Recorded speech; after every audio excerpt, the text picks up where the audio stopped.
Hi, I'm Phil Scott with Rio Grande's Jewelry Tech Team. Today, I want to give you some basics on gold-filled metals and what you're going to need to know before you begin your first project. Let's get started.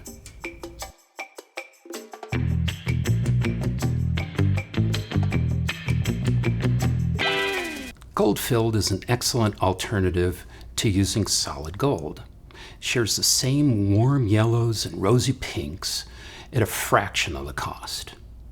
Now, despite its name, gold-filled isn't actually filled with gold. It's made by using heat and pressure, and it has an actual sheet of gold that's applied to the surface of the brass core. The karat gold covering also significantly increases the tarnish resistance of the base metal, as well as making it more scratch resistant.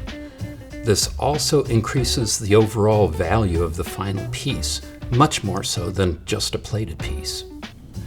So gold-filled raw materials come in many forms, mainly sheet and wire, but it can be in decorated wires. You can also find it in findings like gold-filled earring posts, chains, lobster clasps.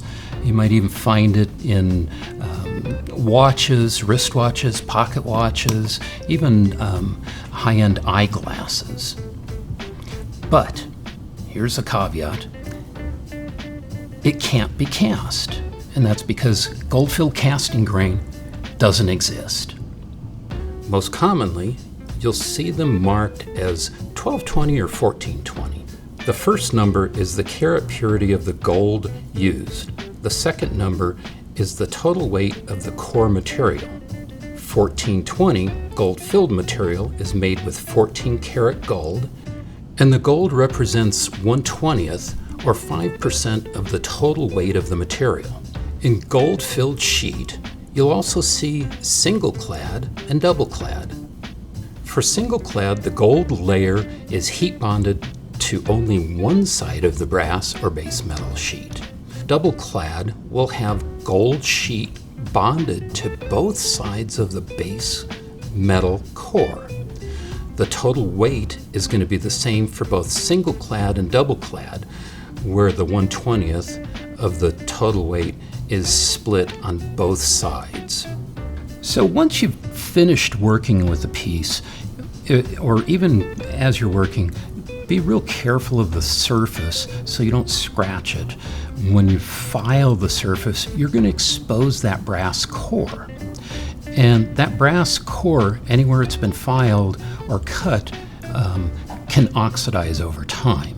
So an easy way to contend with that, let's say you're made a pair of earring wires, you can dip it in a finished seal lacquer on a piece of sheet.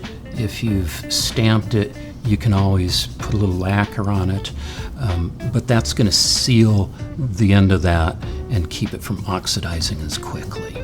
So working with gold-filled should be your next step in making high-end fashion jewelry without the high cost of working in solid gold.